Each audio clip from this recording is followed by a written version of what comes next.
मुच्यते पूर्णस्य पूर्णमादाय पूर्णमेवावशिष्यते। ॐ शान्ति शान्ति शान्ति। ॐ सहना भवतु सहनौ भुनक्तु सह वीर्यं करवावहै तेजस्विनावधीतमस्तु मा विद्विषावहै। ॐ शान्ति शान्ति शान्ति।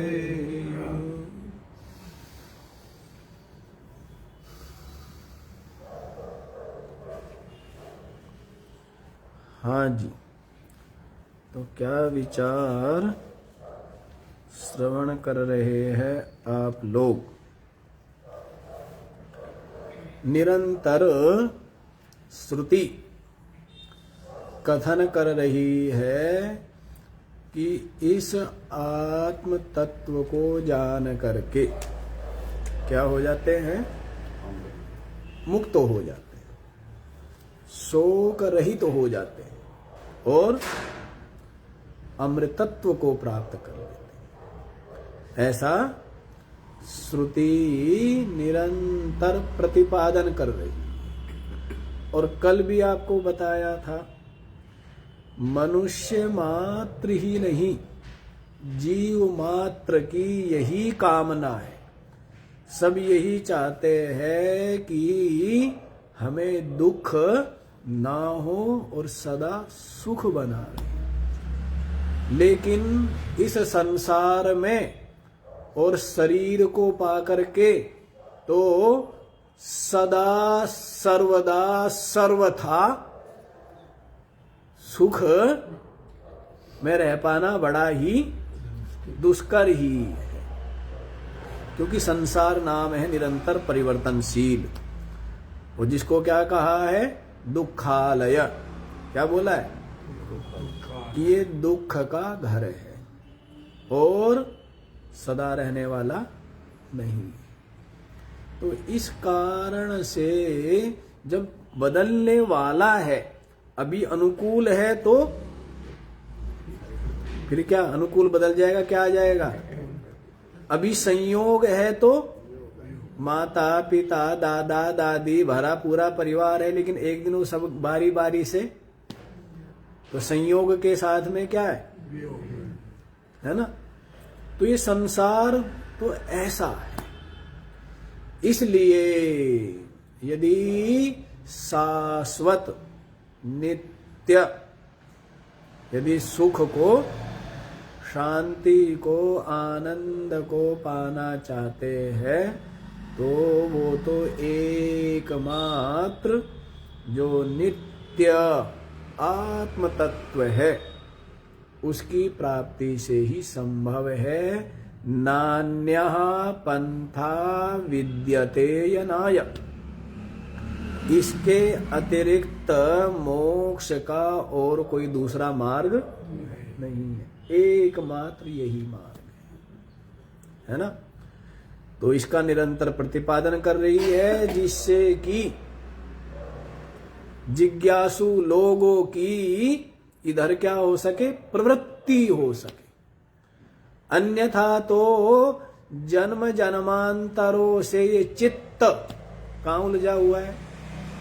संसार के पद पदार्थ विषय वस्तु में उलझा हुआ है ना। निरंतर इनकी चाह, निरंतर इनकी प्राप्ति के लिए यत्न, निरंतर इनका सेवन, निरंतर इनकी रक्षा और इनका नाश, इसी में ही चित्त क्या है?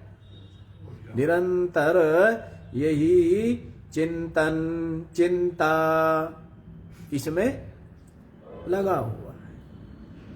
जन्म पर जन्म बीत गए।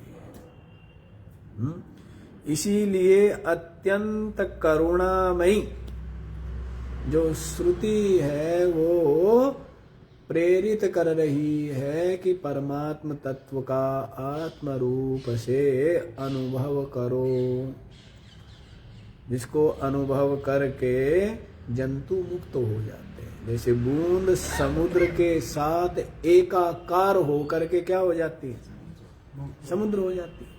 वैसे इस जीव ने भी जब अपनी मैं छोड़ दी तो फिर क्या हो गया, क्या हो गया, एक मैं मरेगी दूसरी पैदा होगी। ये जीव पने की जो मैं है ये तो क्या हो जाएगी, मर जाएगी।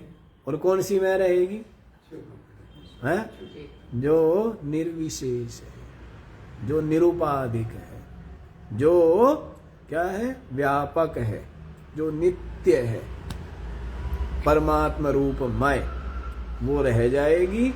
और ये जो अब वाली है इसका गला घोटना है।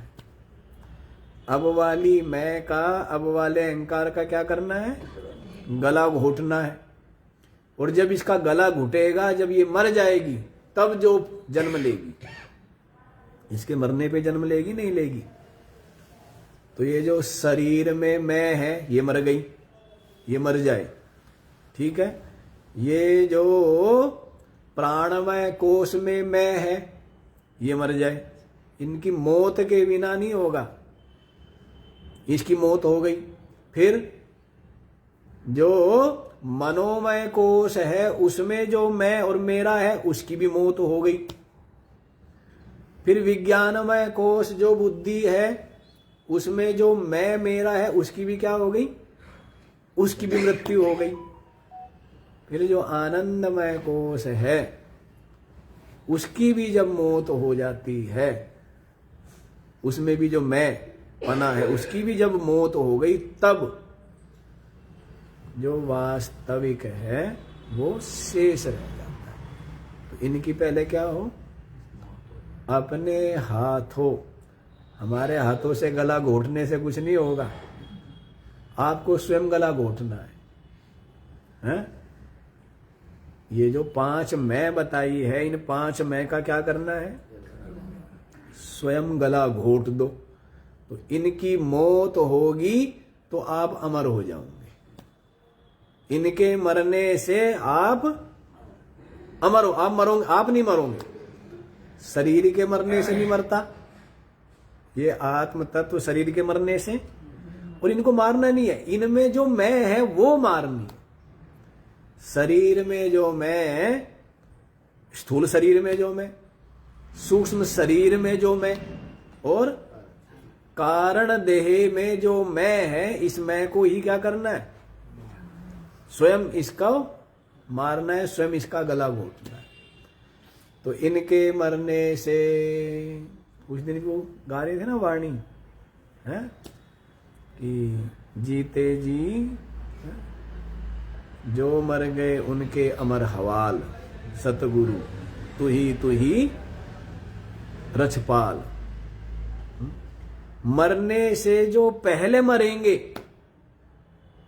उसमें आया था, मरने से जो पहले मरेंगे उनके अमर हवाल, सतगुरु तू ही रछपाल। कल परसों बच्चा गा रहा था। तो मरने से जो पहले मरेंगे, इस शरीर आदि के मरने से पहले ही जो जिसकी मैं मर गई है, उनके अमर हवाल, वो क्या हो गए, अमर। समझ आई बात? ये बात है। एक बात यह नहीं सेठ है, एक चंबा हमने देखा कुआं में लागी आग और पानी जल गो तो मछली खेले भाग। हाँ, तो ये माया जल गई, हाँ, तो फिर रह गया निर्भय। ठीक है। तो इस तरह से निरंतर आपको कथन कर रहे हैं, तो आपकी इधर क्या हो, जिज्ञासु की प्रवृत्ति हो। क्या हो, प्रवृत्ति हो, क्योंकि उधर ही लगा हुआ है ना, उधर उलझा हुआ है। और उलझे उलझे इतना जीवन बीत गया, इतने जन्म बीत गए, जब अब तक कुछ सुलझ गया क्या? सुलझा या अधिक अधिक उलझाई? सुलझी है या और अधिक अधिक? यही सुलझती है। सत्संग से सब सुलझ जाता है, ठीक है ना। क्यों सुलझाना छोड़ देता है व्यक्ति?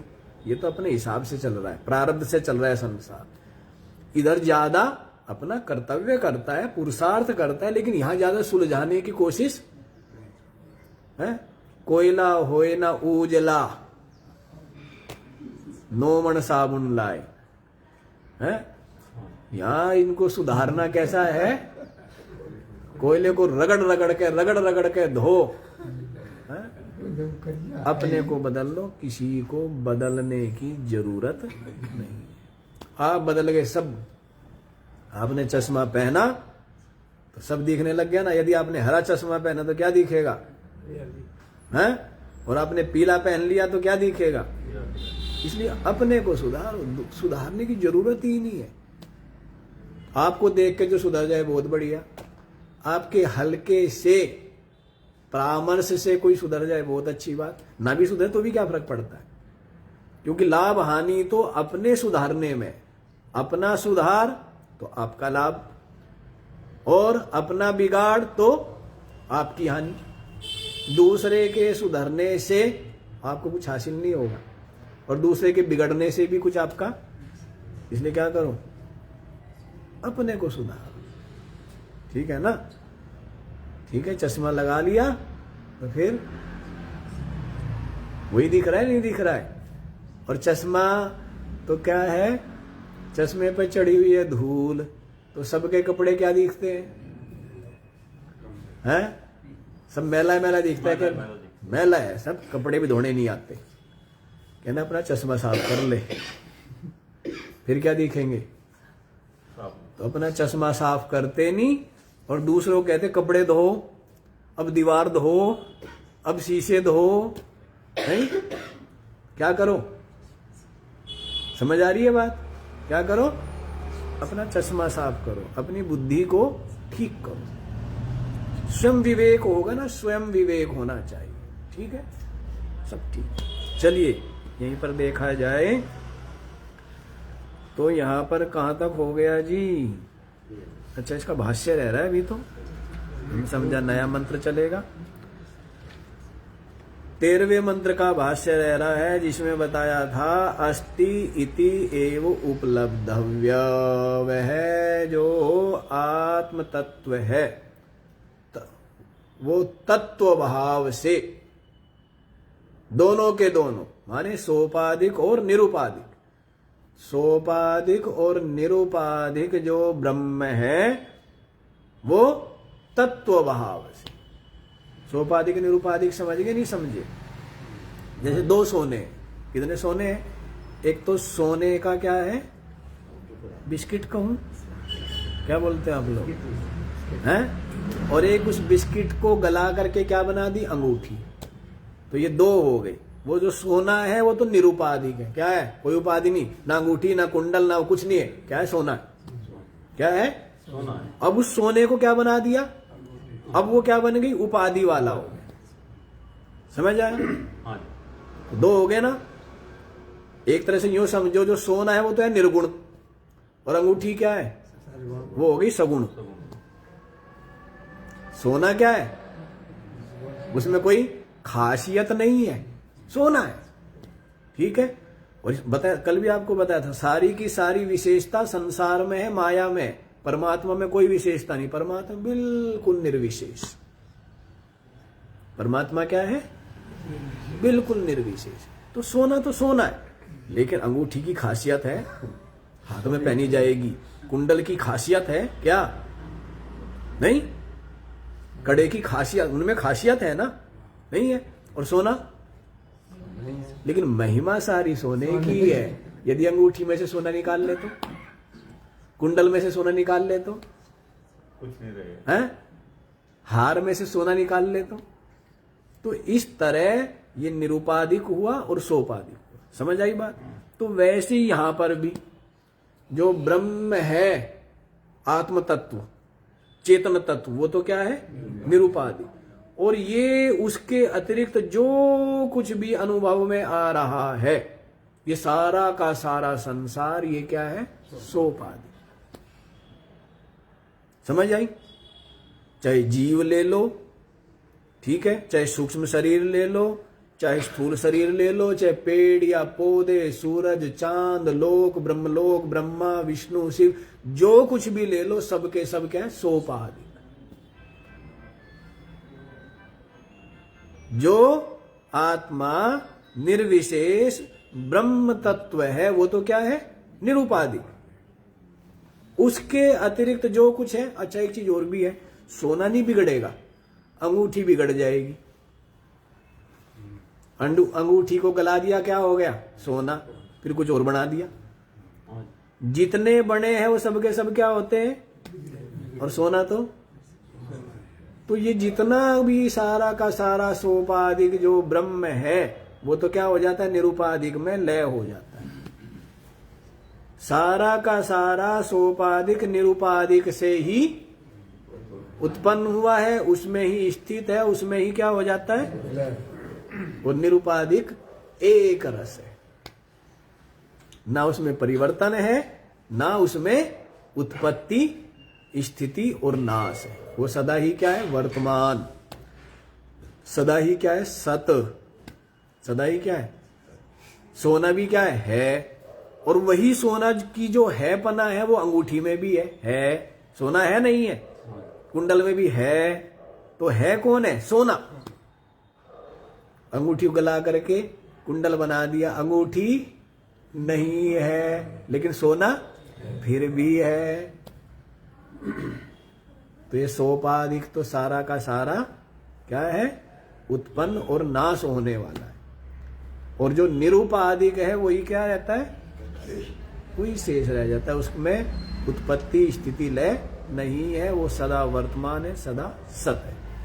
तो देखो क्या कह रहे हैं, उभयो तत्व भावेना, निरुपाधिक और सोपाधिक जो तत्व है, तत्व रूप से अस्ति इति एव उपलब्धव्य, वह जो आत्म तत्व है सोपाधिक निरुपाधिक रूप से उपलब्धव्य, उपलब्ध करने योग्य है, अर्थात उसको प्राप्त करना चाहिए है। और जिसकी अस्तित्व वो उपलब्धस्य, जिसकी ये भाव है कि वो तत्व है, परमात्मा है, भगवान है, ऐसा जिसकी भाव है, ऐसी जिसकी श्रद्धा है, तो वो क्या करता है? तत्व भाव प्रसीदति। फिर शास्त्र और आचार्य के उपदेश से, शास्त्र और गुरु के उपदेश से वो उस तत्व को क्या करता है? प्राप्त कर लेता है। समझ आई बात?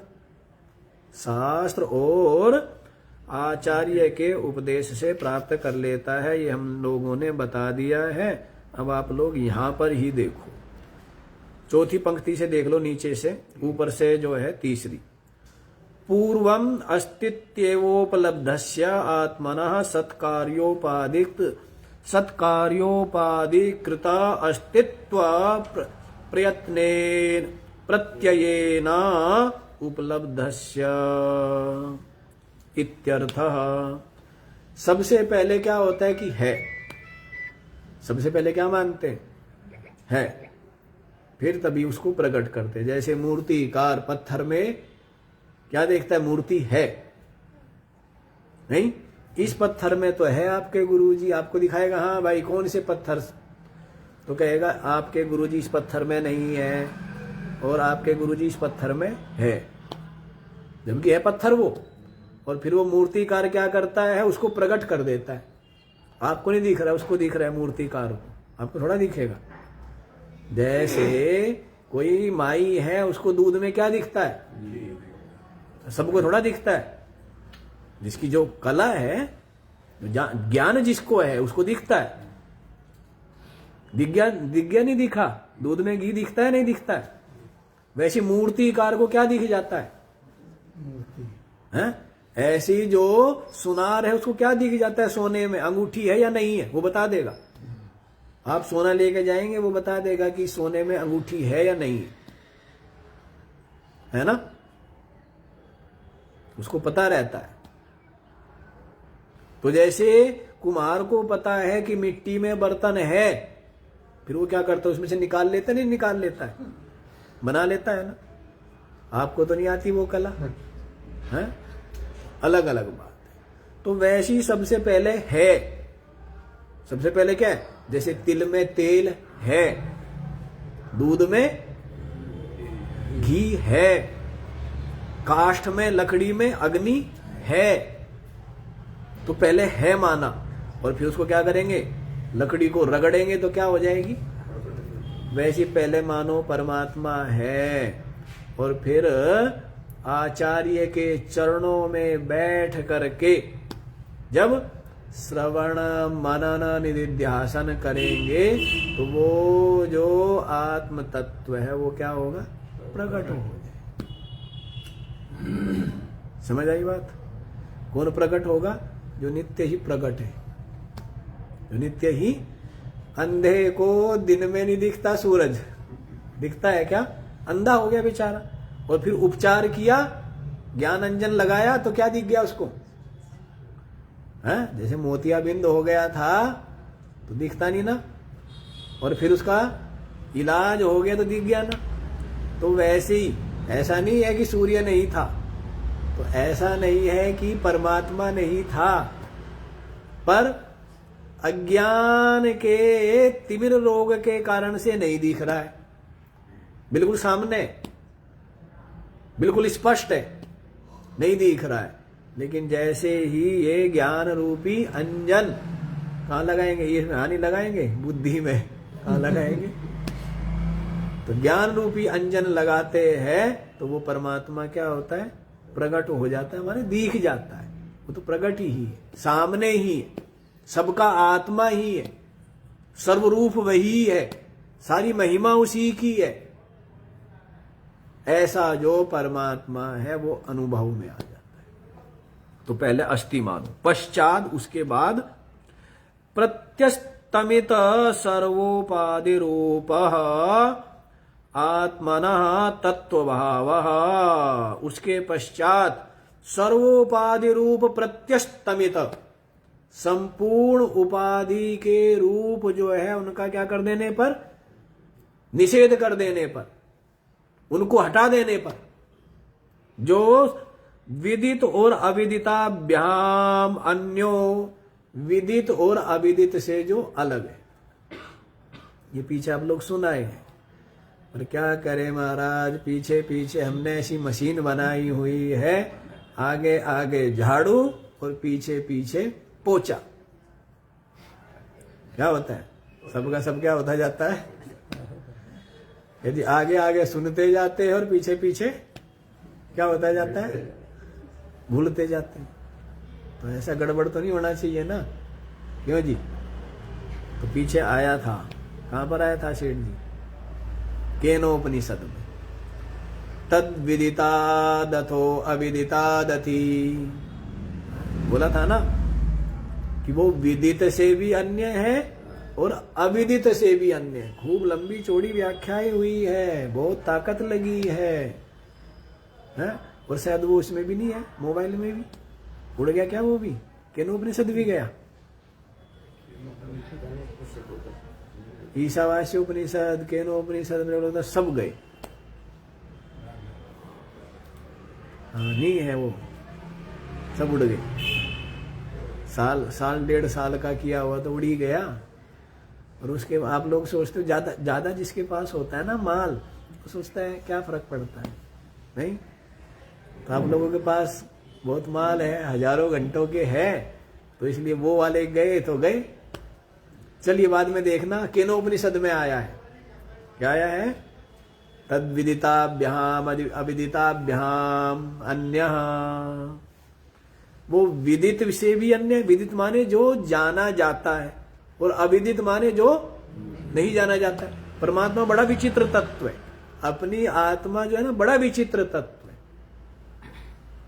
जो जाना भी जाता है और नहीं भी जाना जाता है। बड़ा विचित्र है। मतलब, और दूसरा ये भी है, जो जानने में आता है वो भी नहीं है परमात्मा, और जो जानने में नहीं आता है वो भी नहीं है, वो बीच वाला है। बीच वाले का मतलब ये है, जो आप जानते हो वो किससे जानते हो? मन बुद्धि से। अभी जो आप जानते हो व्यवहार में, किससे जानते हो? मन बुद्धि से जानते हो। तो वो जो परमात्म तत्व है वो मन बुद्धि के द्वारा जाना नहीं जाता है। इसीलिए क्या हो गया, वो जाना नहीं जाता है, इसका मतलब वो अविदित हुआ। लेकिन ये भी नहीं कह सकते कि वो बिल्कुल ही अविदित है, विदित भी नहीं है। माने मन बुद्धि से नहीं जाना जा सकता, मन बुद्धि से नहीं जाना जाता, इसलिए क्या विदित नहीं है। मतलब मन बुद्धि से जाना जाता है जो, उसको विदित बोलते हैं। और जो मन बुद्धि से नहीं जाना जाता है तो विदित तो नहीं हुआ ना, वो विदित नहीं हुआ है। और इसे नहीं जाना जाता है, इस कारण से अविदित हो गया हो तो अविदित भी नहीं है, फिर क्या है? तो यहां पर यह बताना है कि मन बुद्धि से नहीं जाना जाता है, ठीक है, लेकिन कैसे नहीं जाना जाता है? जैसे हम दूसरे को जानते हैं, आपका मन और आपकी बुद्धि, किसको जानते हैं? अपने से जो अन्य है उसको ही जानते हैं ना, मन बुद्धि। लेकिन जो अपना आत्म तत्व है वो मन बुद्धि का भी प्रकाशक है। कोई भी ये नहीं कह सकता कि मैं अपने आप को नहीं जानता। कह सकता है क्या? सबके सब क्या कहते हैं? मैं हूं। वो बात अलग है, अपने वास्तविक स्वरूप को नहीं जानते। लेकिन ये भी नहीं कह, आपकी सबकी स्थिति यही है ना, आप अपने आप को जानते भी हो और नहीं भी जानते हो, है ना। जो निर्विशेष रूप है उसको जानते हो, जो विशुद्ध रूप है नहीं जानते हो। लेकिन आप ये भी नहीं कह सकते कि मैं नहीं हूं। कह सकते हो क्या? अनुभव तो कह सकते, तो बड़ी विचित्र स्थिति है, अनुभव से कहा जा सकता है ना। तो ये भी नहीं कह सकते कि मैं नहीं हूं या मैं अपने को नहीं जानता हूं। अरे सब कुछ जिससे जाना जाता है। तो इसीलिए यहां पर बोला है विदित से भी अन्य है और अविदित से भी अन्य है। मन बुद्धि की पकड़ में जो कुछ आता है उनमें वो नहीं है। तो इसका मतलब वो तो बिल्कुल अविदित होगा, तो ऐसी बात भी नहीं है। सबका आत्मा है इसलिए सब जानते भी हैं, लेकिन वास्तविक स्वरूप को नहीं जानते। भेद इतना है, वो किससे जान पाएंगे? आचार्य के उपदेश से उसको जान पाते हैं, अनुभव कर पाते हैं। वो क्या है? स्वसंवेद्य। क्या है? स्वसंवेद्य है और मन बुद्धि की पकड़ में नहीं आता। इसलिए स्वयं ज्योति स्वरूप है, अनुभूति स्वरूप। देखिए क्या कहते हैं, विदित अविदिताभ्याम अन्य। विदित और अविदित दोनों से ही ये अन्य है। अद्वय स्वभाव, कैसा है वह? अद्वय स्वभाव वाला है। नेति नेति इति अस्थूलम अनन्वा अह्रस्वम अदृश्ये अनात्मे अनिरुक्ते अनिलये अनिलयने इत्यादि श्रुति निर्दिष्टः प्रसीदति अभिमुखी भवति। देखो जी, हैं, श्रुति भी कथन करते करते करते करते थक गई, लेकिन उसका कथन मन और वाणी जहां जाते ना, ऋषि मुनि सिद्ध पार पाते ना, है, वाणी की गति बतलाते ना। उस आत्म तत्व का कथन कर पाए क्या? तो श्रुति भी अंत में क्या कहती है? नेति नेति नेति, है ना? ये भी उसका अंत नहीं, ये भी उसका अंत नहीं, ये भी नहीं, ये भी नहीं, बस निषेध करते हैं।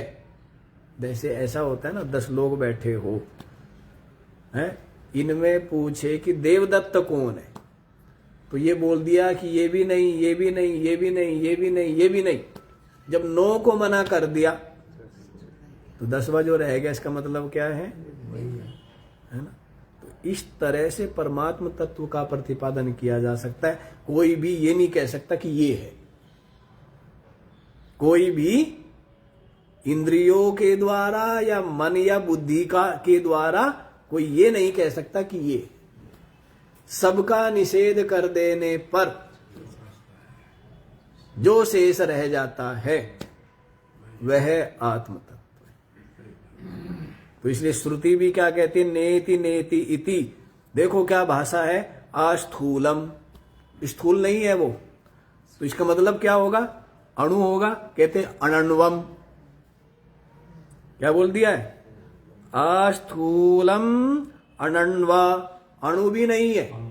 विचित्र बात है ना, न तो स्थूल है न अणु है। अह्रस्वा अह्रस्वम, ह्रस्व भी नहीं है, छोटा भी नहीं है। फिर अदृश्य, अदृश्य ही है ना, है जी? अदृश्य अनात्मे क्या है वो? अदृश्य है।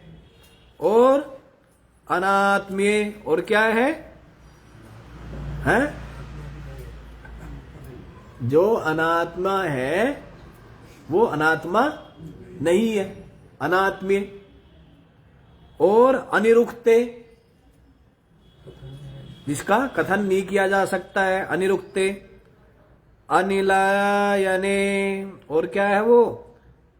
अनिलय रूप है। निलय माने घर, है? कैसा है वो? घर रहित है, माने उसका कोई निलय नहीं है, कोई स्थान नहीं है, अर्थात देश काल स्थान से जो परे है। कितनी कितनी बात बता करके किसका स्वरूप बताने का यत्न हो रहा है? आत्मा का।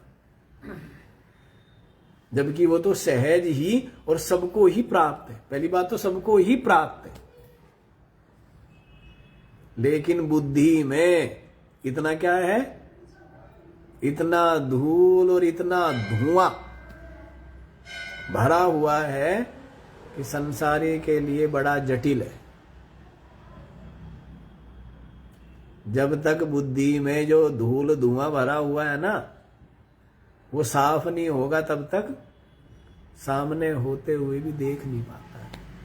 सामने ही है, अपनी आत्मा ही है, नित्य प्राप्त ही है, नित्य मुक्त ही है, सच्चिदानंद रूप ही है। लेकिन अनुभव में आता है क्या? अनुभव में नहीं आता है। अनुभव में किसके आएगा? जिसके सारे के सारे धूल धुआं दोष क्या हो गए? पहले बताए थे ना, मल और विक्षेप पहले हट गए।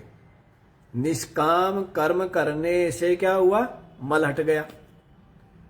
उपासना करने से क्या हुआ? चंचलता दूर हो गई। अब बस एक चीज रह गई, अज्ञान। क्या रह गई? अज्ञान रह गई। वो अज्ञान जो है, गुरु के वचन उपदेश सुनने से वो अज्ञान भी क्या हो जाता है? दूर हो जाता है। हो गया बोध, हो गई अनुभूति।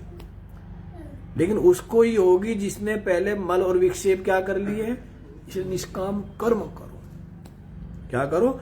फल की चाह छोड़ के। समझ आ रही है? फल की चाह नहीं, फल की चाह छोड़ करके क्या करें? कर्म करें। कोई स्वार्थ, कोई लोभ, कोई आसक्ति, कोई फल की चाह ना हो। तब जो कर्म किया जाता है वो क्या बन जाता है? कर्म योग बन जाता है। निष्काम कर्म जो है वही क्या हुआ? वही कर्म योग। उसी को मोटे भाषा में सेवा कही, क्योंकि जहां पर फल की चाह नहीं। और फिर उपासना करके मन क्या हो गया? जो दौड़ रहा था, चंचल था, वो मन शांत हो गया, ठहर गया। अब चित्त में तो, मन में तो दुनिया भर की कामना है, इच्छा है, और मन को क्या करना चाहते हैं? एकाग्र। तो कैसे एकाग्र होगा? चाह छूटे तभी तो मन क्या होगा? शांत। अब चाह रखते रखते सबकी ये तो शिकायत है ना कि मन शांत नहीं होता जी, मन एकाग्र नहीं होता जी। कैसे एकाग्र हो जाए जब दुनिया भर की क्या है? आशा तृष्णा भरी हुई है, तो कैसे एकाग्र होगा? पहले उनको छोड़। वो भी सत्संग से समझ में आएगी ना कि कर्म कर, जो प्रारब्ध में है वो अपने आप मिल जाएगा। केवल पुरुषार्थ कर। चाहने से क्या होता है? चाहता तू सफलता मिलती चाहने से। कोई चाहता है बीमार हूं, हो ही रहे है ना। कोई चाहता है मरूं, कोई चाहता है बूढ़ा हूं। अरे अपना कर्म कर, ठीक है ना, पुरुषार्थ कर, फल पर दृष्टि रख ही मत। जो प्रारब्ध में अपने आप मिल जाएगा, ठीक है ना। और मिल जाए वो अच्छी बात, और ना मिले तो भी ठीक ही है, तो भी ठीक है ना। क्यों ठीक है? इसलिए ठीक है कि उससे आप मजबूत होते हो।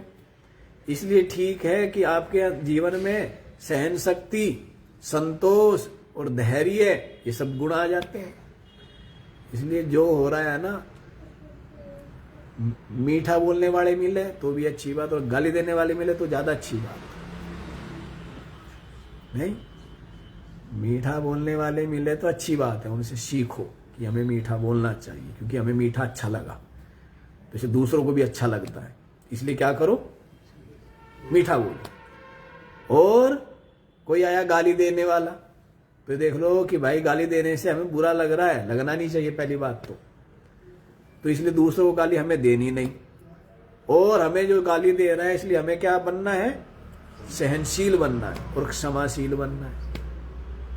पता लगेगा कितने हम क्षमाशील, कितने हम सहनशील, कितने हम धैर्यवान, कितने हम विवेकी। इसलिए बढ़िया ही बात है ना। तो ज्यादा कैसे मिलने चाहिए? गाली देने वाले ज्यादा मिलने चाहिए, ठीक है ना। जीवन में जितनी समस्या होगी उतने मजबूत आप होंगे, और जिसके जीवन में समस्या नहीं है ना, वो व्यक्ति उतना ही क्या होता जाएगा? आलसी हो जाएगा। अच्छा, संसार में यदि दुख ना होवे तो कौन परमात्मा को पाना चाहे? है? तो दुख तो घना होना चाहिए। दुख क्या है? जो कुछ कराता है दुख ही कराता है, दुख ही तो लेके आता है। सत्संग में और परमात्मा की ओर कौन बढ़ाता है? तो दुख तो बहुत अच्छी चीज है। यदि सुख ही सुख होवे, सुखी लोग तो इधर चलते भी नहीं। चलते हैं क्या?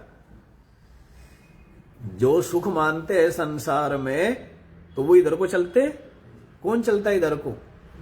वही चलता है कि जो समझ लिया कि संसार में सुख नहीं है, वही इधर को चलता है। तो दुख वो संसार में सुख से ज्यादा बढ़िया क्या हुआ? दुखी हुआ ना।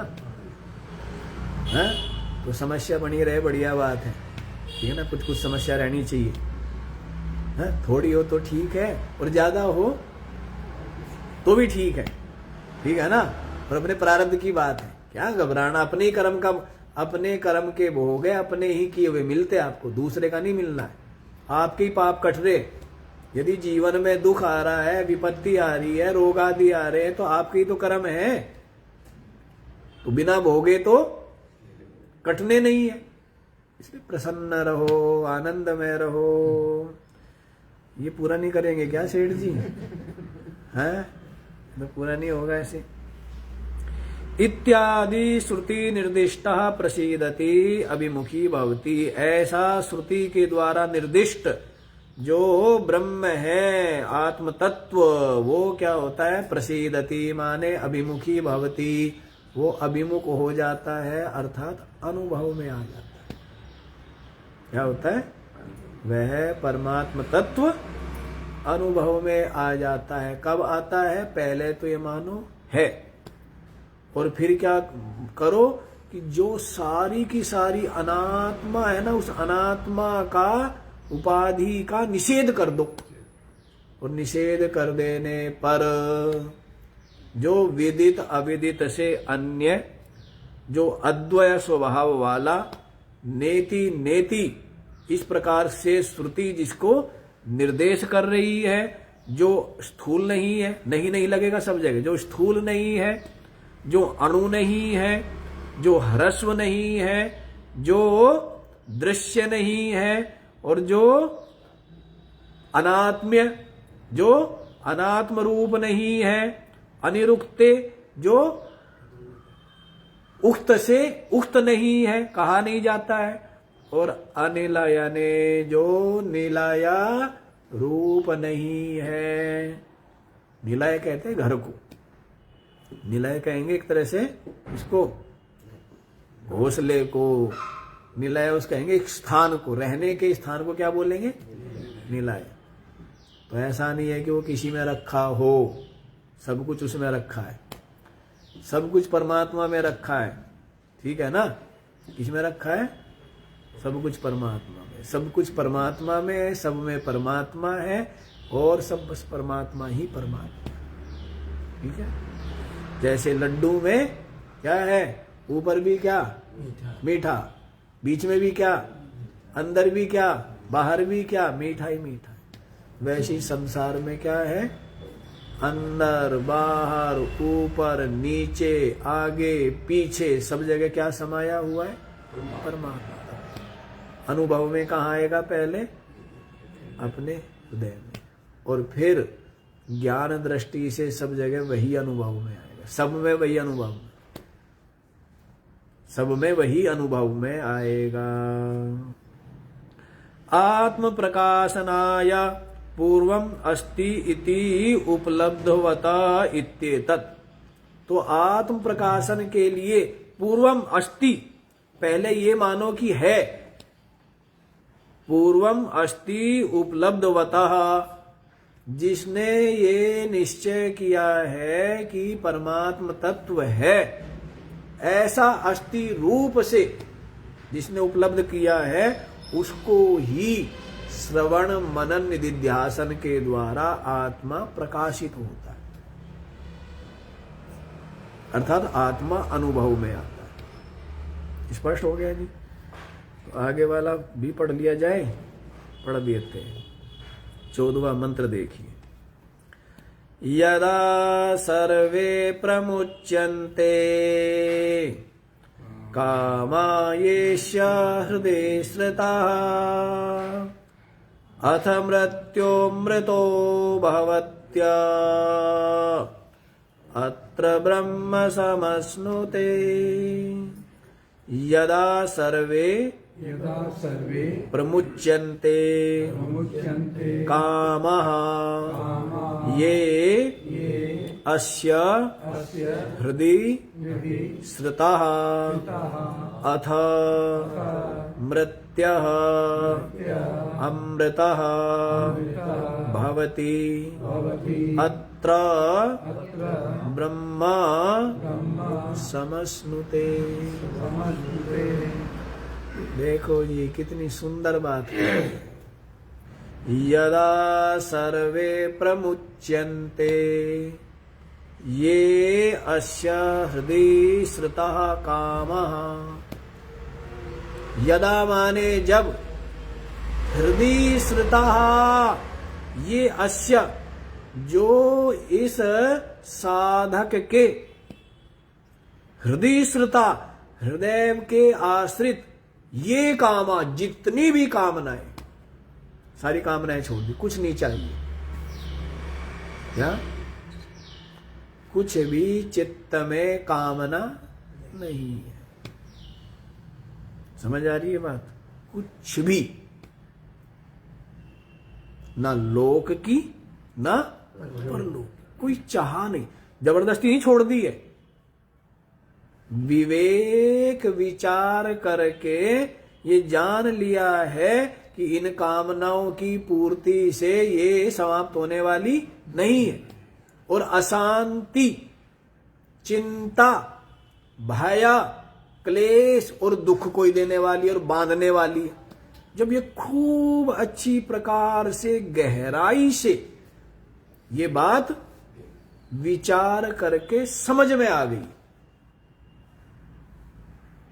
यही तो तपस्या है। तपस्या क्या मानते लोग? लोग तपस्या मानते पानी में खड़ा है जी, कि 42 दिन से खड़ा है, हैं? कोई कुछ और तपस्या मानता क्या है कि 40 दिन हो गए रोटी नहीं खाई। ये जो फिजूल की चीज, इनको भी तपस्या मानते हैं। ये तपस्या है, समझ आ रही? जो मनन करना है ये तपस्या है, जो चिंतन करना है ये यही तो भजन। और भजन भी यही है। और भजन क्या है? भजन क्या है कि आंख बंद करके बैठ गए और मन कहीं और दौड़ रहा है, ये भजन है? हैं? या आंख बंद करके बैठे और नींद आ गई, ये भजन है? भजन यही है कि समझ ले क्या सार क्या असार है, असार को छोड़ दे, असार की चाह को, और सार पर ही ध्यान लगाए, यही भजन है ना? यही भजन है जो मनन करना है, विचार करना है। तो विचार करके, मनन करके क्या जान लिया है कि सारी लोक, स्वर्ग भी मिल गया तो भी क्या, वो भी एक दिन नष्ट हो जाता है। स्वर्ग भी मिल गया तो, है ना? और वहां पर भी क्या है? वहां पर भी यही है, खींचा तानी। वहां पर भी क्या है? वहां पर भी किसी के पास कम, किसी के पास ज्यादा है, राग द्वेष नहीं। वहां एक अलग विभाग बना रखा होगा, जैसे सरकार ने यहाँ बहुत विभाग बना रखे हैं ना, वहां भी विभाग बनाने पड़े होंगे, नहीं बनाने पड़े होंगे भाई, है इनके आपस में। हाँ, तो समझौते कराने वाले हैं काउंसलर, क्या बोलेंगे? काउंसलर बोलते हैं। हाँ, काउंसलिंग करेंगे इनकी। हाँ, इनके क्या हो रहे हैं? आपस में झगड़े हो रहे हैं। काउंसलिंग यहाँ भी कराते हैं। इतने दिन हो गए, कई देशों के झगड़े हो रहे, वो झगड़े नहीं मिट रहे, बातें बहुत छोटी छोटी है, लड़ रहे, दुनिया मर रही, नहीं मर रहे। विचित्र विचित्र काम है। तो देखो क्या कहते हैं, ये अस्या हृदय श्रुता कामा, अस्या हृदय श्रुता, इस साधक के हृदय के में स्थित ये काम, जो कामनाएं है। गीता में तो यही आया पहला, स्थित प्रज्ञ के जो लक्षण बताए हैं उनमें पहला श्लोक क्या है?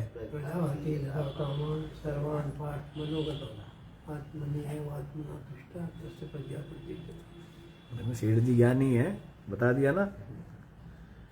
तो प्रजाहाति यदा कामान, सर्वान कामान यदा मनोगतान, सर्वान कामान मनोगतान यदा प्रजाहाति, मनोगत समस्त कामनाओं का जब क्या कर दिया है, वही बात यहां पर आई। मन की तरंग मार ले बस। हाँ जी, हाँ जी, बस सेठ जी तो सारी ज्ञान सुना देंगे,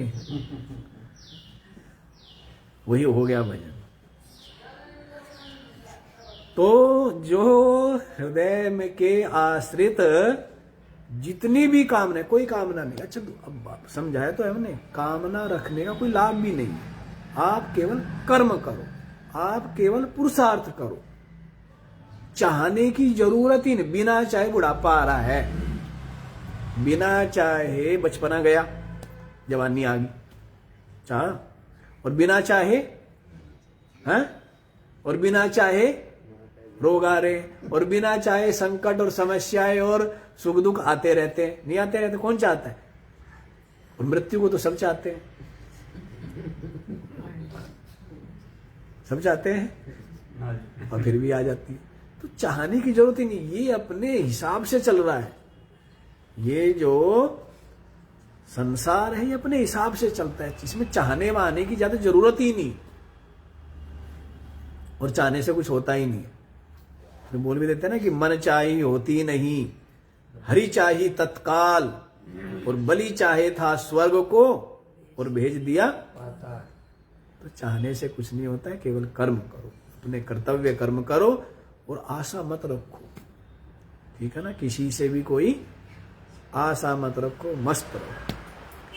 तो देखिए, यदा माने जिस समय सर्वे प्रमुच्यन्ते, संपूर्ण हृदय में स्थित संपूर्ण कामनाओं से जो क्या हो जाता है, सर्वे प्रमुच्यन्ते, संपूर्ण कामनाओं से जो मुक्त हो जाता है। सबकी सब कामनाएं क्या हो जाती है, जब प्रमुच्यन्ते, सब कामनाओं से जब छूट जाता है, हृदय में कोई कामना नहीं।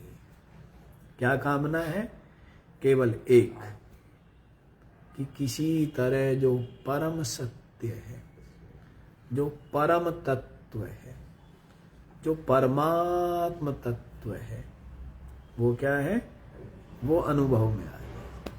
और कोई चाह नहीं,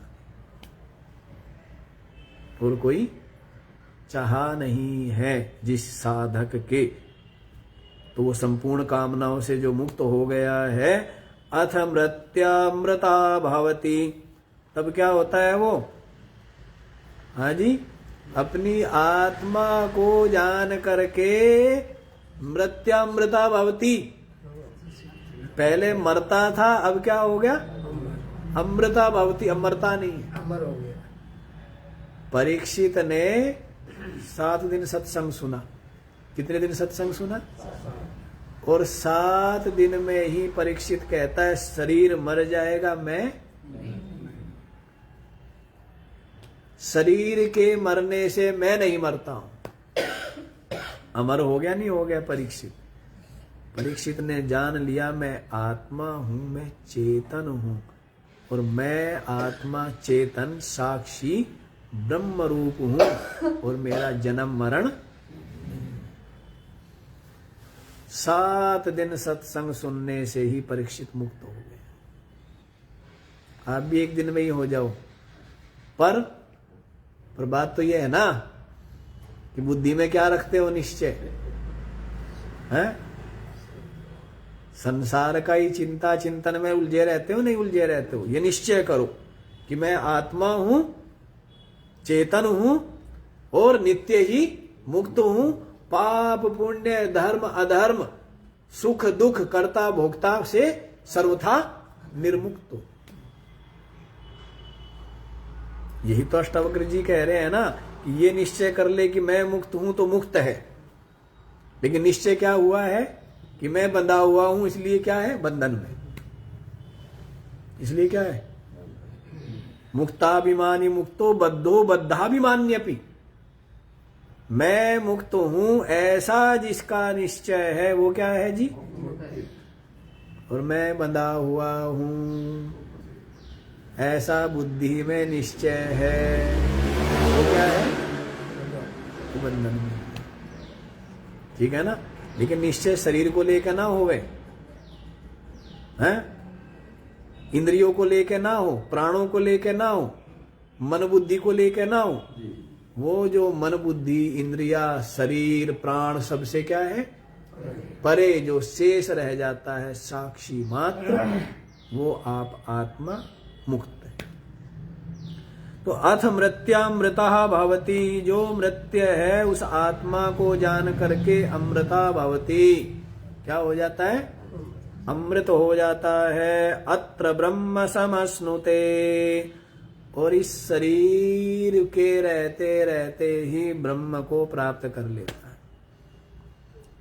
शरीर रहते रहते ही क्या किया, आत्मा का साक्षात्कार हो गया, तो किसकी प्राप्ति हो गई, देखो, एक तो वो अमर हो गया और दूसरा क्या हो गया, ब्रह्म हो गया।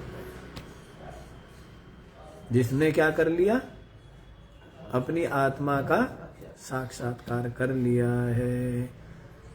भाष्य भी देखे क्या, हाँ, वैसे आज हमने जल्दी जल्दी कर दिया ना, ये मंत्र जो है ना, ये हमें ज्यादा प्रिय मंत्र रहे, बहुत लंबी लंबी व्याख्या हम लोगों ने इन सब मंत्रों की है। लेकिन अब क्या हुआ ना, बहुत दिन हो गए हैं करते करते करते करते, थोड़ा संक्षेप में भी कर लेते हैं। पढ़ दे सेठ जी भाष्य, 5 मिनट पढ़ा जाएगा नहीं। एवं परमार्थ दर्शिना यदा यस्मिन् काले सर्वे कामः कामितव्यस्य अन्यस्य अभावात् प्रमुच्यन्ते विशीर्यन्ते। परमार्थ दर्शिना कौन? जो परमार्थदर्शी है। यदा माने जिस समय, जो परम अर्थ जो परमात्म तत्व है उसको जो जानना चाहता है, दर्शन करना चाहता है, परमात्मा का जो दर्शन करना चाहता है वो कौन हुआ? साधक, जिज्ञासु। जिस समय सर्वे कामा कामितव्यस्य, जो भी कामना की जाती है, अन्यस्य अभावात्, उन सब का क्या हो गया है? अभाव हो गया है। कामना योग्य जितने भी पदार्थ है उन सब का क्या हो गया है? अभाव हो गया है। प्रमुच्यन्ते माने उनसे मुक्त हो गया है। विशीर्यन्ते वो सब नष्ट हो गई है। ये अस्य प्राग प्रतिबोधाद विदुषा हृदय बुद्धौ श्रुता आश्रिता। ज्ञान होने से पहले, ज्ञान होने से पहले क्या है? बहुत इच्छा है। ज्ञान होने से पहले क्या है? और जब ज्ञान हो तो फिर जैसे बालक है तो उसकी बहुत इच्छाएं रहती, ये भी दो खिलौना, ये भी दो, ये भी दो, ये भी दो। आपकी कोई इच्छा नहीं होती है ना? वैसे ही जिसको कम मिला है, मान लीजिए खाने को, जिसने कम देखा है वो चाहता है लड्डू भी हो, पेड़ा भी हो, जलेबी भी हो, इमरती भी हो, बालूशाही भी हो, ये भी हो और वो भी हो। और जिसने खूब छका हुआ है वो सोचता है कुछ खास बात नहीं, मीठे ही तो है। जिसको समझ है वो कह रहे गुड़ भी वही है और जलेबी भी वही है, गुलाब जामुन भी वही है तो पेड़ा भी वही है।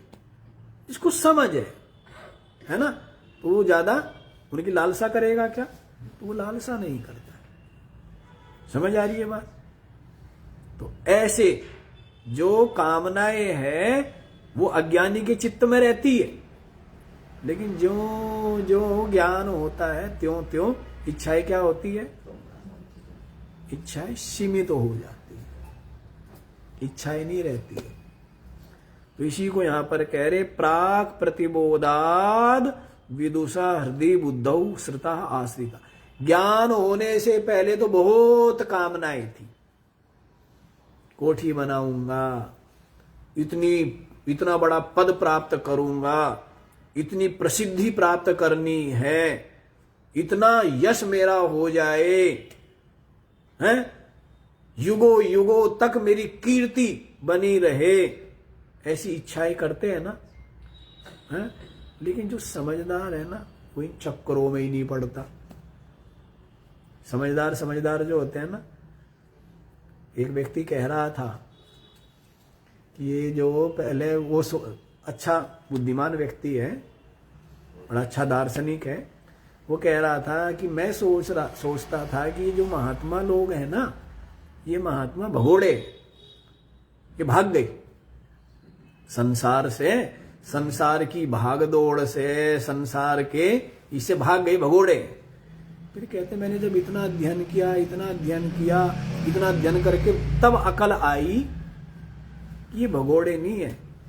इन्होंने एक बात समझ ली कि संसार में दौड़ने का कोई लाभ नहीं, क्योंकि कितना ही दौड़ो। उसने बड़ा अच्छा दृष्टांत दिया, उसने कहा चूहों के साथ दौड़ने से चूहों की दौड़ में कोई चूहा जीत गया तो कोई आदमी तो बन नहीं गया, वो रहेगा तो क्या।